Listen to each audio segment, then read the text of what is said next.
wabarakatuh. Waalaikumsalam warahmatullahi wabarakatuh. Bismillah walhamdulillah. Wassalatu wassalamu ala sayyidina Rasulillah Sayyidina wa maulana Muhammad ibn Abdullah wa ala alihi wa sahbihi wa man tabi'ahu wa wa'ala. Amma ba'du. Qala Allah ta'ala fi kitabihil karim wa huwa asdaqul qailin wa ma arsalnaka illa rahmatan lil alamin. Wa qala Rasulullah sallallahu alaihi wasallam innama bu'istu mu'alliman.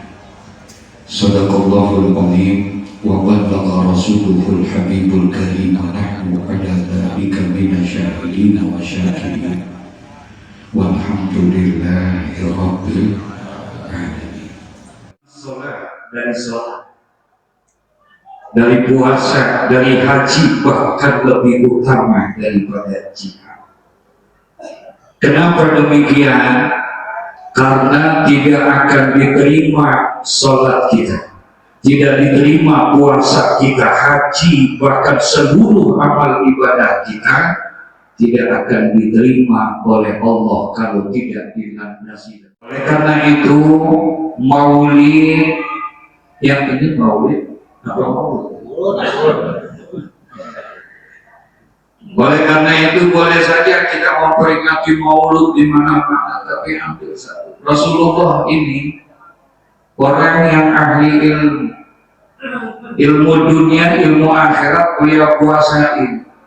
Walaupun Rasulullah Allah jadikan dia menjadi sosok yang ummi. Ummi ini nggak bisa baca, nggak bisa apa? Nulis. Tapi nggak bisa bacanya Nabi, nggak bisa nulisnya Nabi, bukan berarti bodoh.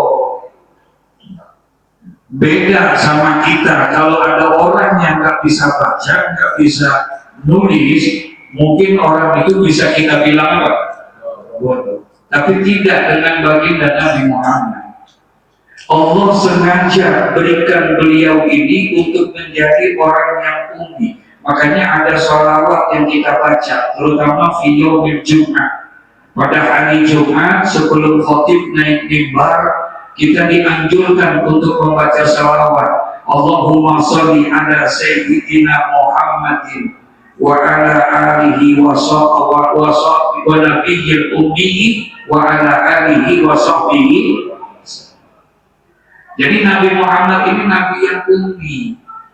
Betul beliau gak bisa baca, beliau memang tidak bisa menulis, karena memang Allah jadikan seperti itu karena Allah pengen titipkan sesuatu yang besar.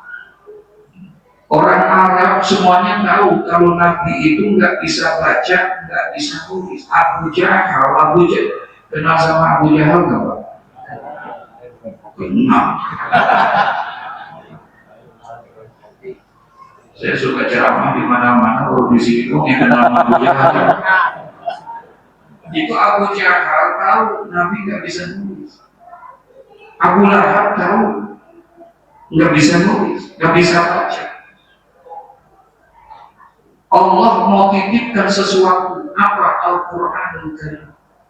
Makanya ketika Allah turunkan Al-Quran kepada baginda Nabi Muhammad, semua orang mengakui bahwa Al-Quran itu bukan buatan Nabi Muhammad. Al-Quran itu bukan karya Muhammad. Karena Muhammad tidak bisa baca, Muhammad tidak bisa menulis, tidak mungkin bisa mengeluarkan kitab yang seperti ini. Itu rahasia dibalik kenapa Rasulullah ummi, tidak bisa membaca, tidak bisa menulis. Tapi orang yang ahli ilmu seperti Nabi Muhammad, tidak ada hari bagi Nabi Muhammad tanpa ilmu. Sampai-sampai beliau mengatakan, apabila di dalam satu hari berlalu pada diriku tidak dapat satu ilmu pada hari itu, fala burika li fi zalikal yaum, berarti hari itu tidak ada keberkahan buat diriku.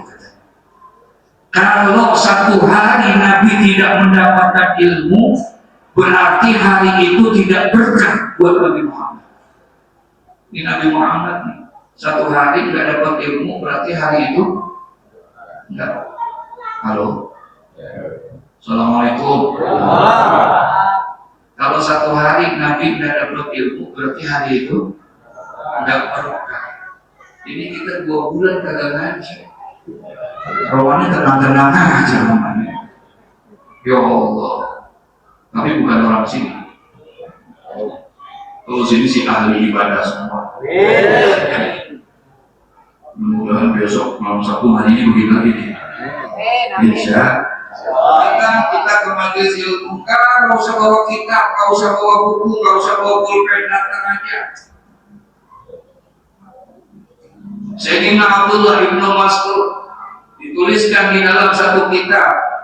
Al-Imam Syekh Jalaluddin bin Abdurrahman bin Abi Bakar As-Suyuti di dalam kitab Lughahul Hadis, beliau tuliskan satu hari Sayyidina Abdullah ibn Mas'ud dipanggil oleh Rasulullah. Apa kata Rasulullah? Ya Abna Mas'ud, julusuka fi majlisil ilmi. Abdullah ibn Mas'ud, duduknya kamu di dalam majelis ilmu, duduknya kamu di dalam majelis ilmu tanpa bawa pulpen, tanpa bawa buku, tanpa bawa kitab, hanya apa? Hanya duduk saja. Afdalu min alfi raka'atin, itu lebih utama daripada orang yang sembahyang 1000 rakaat. Sudah pernah sembahyang 1000 rakaat? Udah pernah sembahyang 1000 rakaat? Memang kelihatan sih dari hafalnya. Kita belum bisa sembahyang seperti para salafus saleh.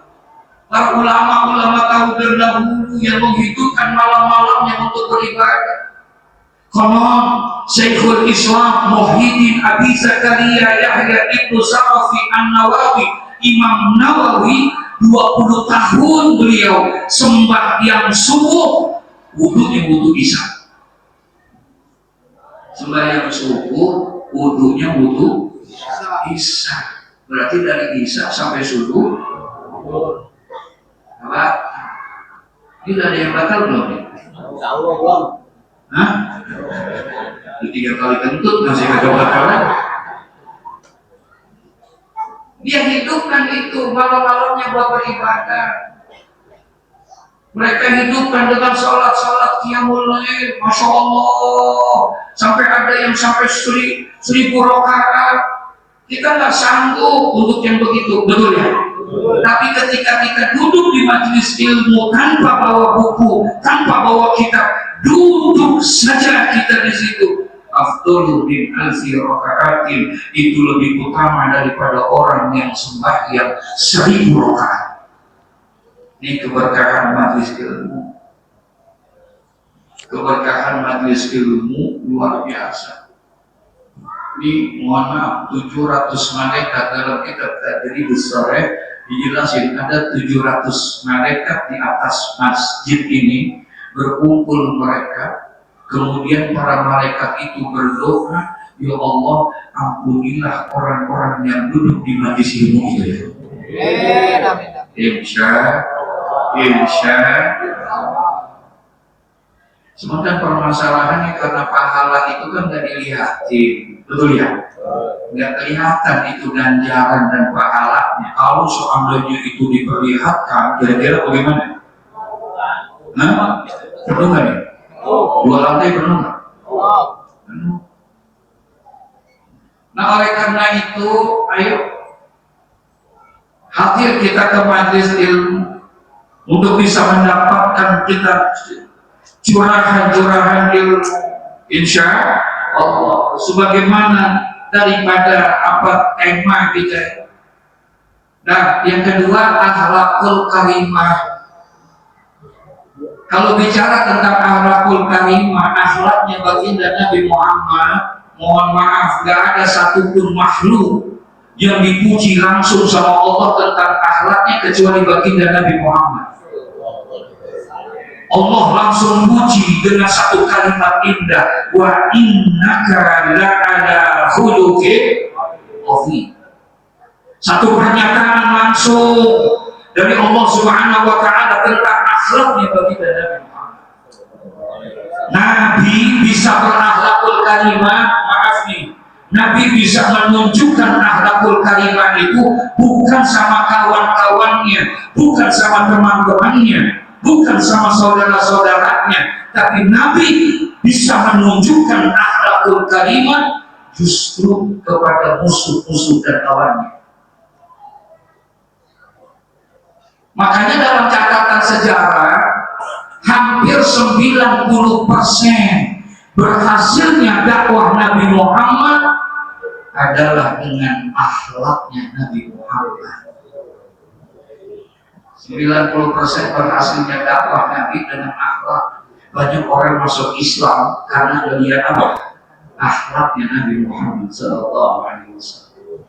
Jadi kalau kita bahas nih akhlaknya Nabi, masya Allah. Bagaimana Nabi santunnya sama yang tua, cintanya sama yang muda, sayang sama yang lebih muda, perhatian kepada sesamanya. Masya Allah, nih akhlaknya baginda Rasulullah. Nah, nanti akan dibuka pas mau guru-guru kita. Ya, kalau mau bicara akhlak Nabi, saya ada satu cerita, boleh nggak? Jadi satu hari Nabi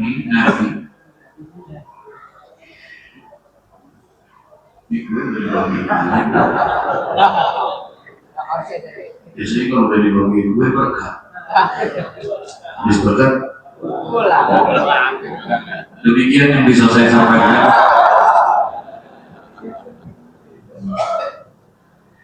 Jadi suatu hari Nabi dari rumah pergi ke pasar Madinah. Di Madinah Nabi ketemu ada anak perempuan kecil, ya sekitar 2-13 tahun. Kemudian Nabi Muhammad lihat dia sedang menangis. Nabi parah ditanya, kata Nabi Muhammad, kenapa engkau menangis? Dia, saya takut pulang karena saya ditugasi oleh majikan saya. Nggak tahunya nih perempuan ini budak perempuan. Saya baru ditugasi sama majikan saya untuk pergi belanja. Terus, kenapa kamu menangis? Uang yang diberikan sama majikan saya hilang. Saya nggak tahu apakah jatuh atau diambil sama orang. Berapa?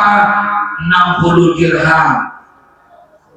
Baik, Nabi ambil uang 60 dirham, dibalikin sama Nabi. Dah, nih, kamu nggak usah nangis lagi, uang sudah aku ganti. Baik, makasih Tuhan. Dia nggak tahu kalau yang diajak ngomong itu siapa? Nabi Muhammad. Terima kasih. Ya. Tapi ini orang masih ketakutan aja. Sampai Nabi nanya, lah kan sudah dikasih uang 60 dirham, kenapa kamu masih menangis? Kenapa kamu masih takut? Iya Tuhan, maaf, tadi majikan saya pesan jangan sampai sore kamu pulang, jam 1, jam 2 maksimal kamu harus kembali ke rumah. Sekarang sudah menjelang maghrib, saya takut pulang. Oh, terus jadi bagaimana? Tuhan, bisa nggak kalau Tuhan anterin saya pulang? Begitu kata dia. Udah dikasih duit, terus minta apa? Minta nggak dia?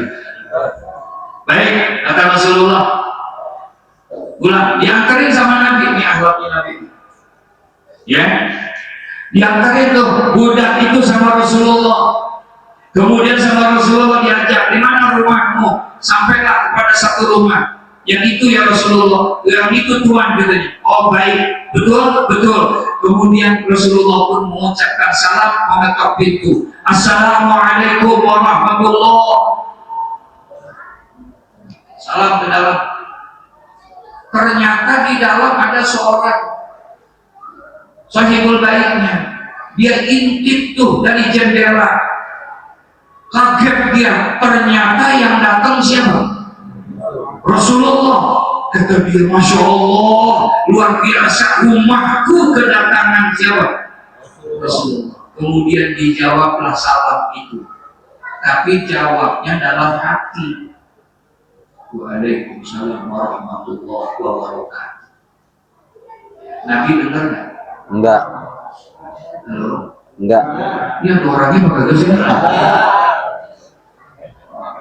Nabi dengar nggak? Enggak. Nabi dengar nggak? Enggak. Nabi nggak dengar. Makanya Nabi ulangi lagi, Assalamualaikum warahmatullahi. Dari jawabnya dalam hati. 2 kali nggak dengar Nabi, sampai 3 kali Nabi mengucapkan salam. Ini orang jawab dalam hati. Akhirnya karena udah 3 kali, orang ini pun keluar. Waalaikumsalam warahmatullahi wabarakatuh. Nah, apa kata Nabi? Ini budak engkau, iya. Tadi dia kehilangan uang. Yang disuruh oleh engkau untuk belanja, uangnya hilang. Aku sudah gantikan itu uangnya. Dan dia sekarang minta aku mengantarkan ke rumah karena dia takut dimarahi oleh engkau karena pulangnya terlambat, terlalu sore. Oleh karena itu, aku minta kepadamu jangan engkau marahi dia, jangan engkau omeli dia karena keterlambatan. Sekarang aku datang mengantarkan dia. Kata majikannya, ya Rasulullah, mohon maaf, bagaimana mungkin aku bisa marah kepada dia? Dia telah mendatangkan orang yang mulia ke rumah saya. Tidak akan mungkin saya bisa marah kepada dia, ya Rasulullah, karena dia telah menggembirakan hati saya. Rumah saya bisa dikunjungi oleh engkau. Saya tidak akan marah. Bahkan ya Rasulullah, mulai saat ini, budak ini aku merdekakan dia. Alhamdulillah. Akhirnya nggak jadi budak lagi, karena dia telah memberikan hatiku menjadi senang dan gembira dengan datangnya engkau ke rumah saya. Kata Rasulullah, baik, terima kasih. Saya mau tanya, tadi saya datang ke sini, saya sudah mengucapkan salam. 3 kali saya mengucapkan salam. Apakah engkau tidak mendengar? Engkau tidak menjawab salamku? Apakah engkau tidak mendengar? Maaf ya Rasulullah, saya dengar. Terus kenapa tidak dijawab? Saya jawab ya Rasulullah, tapi dalam hati. Kalau engkau jawab dalam hati, bagaimana aku dengar? Saya sengaja ya Rasulullah. Begitu kata dia. Maksudnya, kan engkau pernah bilang bahwa salam itu adalah doa. Dan sekarang yang mengucapkan salam berarti yang mendoakan. Dan yang mendoakan saya adalah orang yang doanya tidak ditolak oleh Allah, yaitu engkau ya Rasulullah. Maka aku sengaja tidak menjawab salam itu secara keras. Saya jawab dalam hati supaya engkau berulang-ulang mengucapkan salam kepadaku, sehingga akhirnya aku mendapatkan doa darimu berulang-ulang. Masya Allah. Itu enggak? Itu enggak? Dia sengaja enggak jawab supaya Rasulullah mengucapkan salamnya berulang-ulang. Dengan berulang-ulang berarti Rasulullah mendoakan dia berulang-ulang mendapatkan keberkahan dari Allah Subhanahu. Jelas nggak? Jelas nggak? Kalau jelas, Assalamualaikum warahmatullahi wabarakatuh. Bantu subscribe ya Kak, dan aktifkan notifikasinya. Berulang-ulang.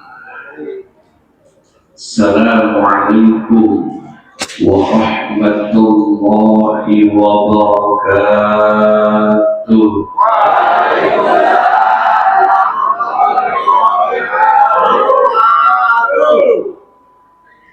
Itu yang tuhnya dibanting antara ikhlas dan tidak ikhlas. Kalau Nabi ngulang-ulang karena Nabi kesabarannya tertentu. Orang Betawi ini sudah mengulang-ulang jawabannya.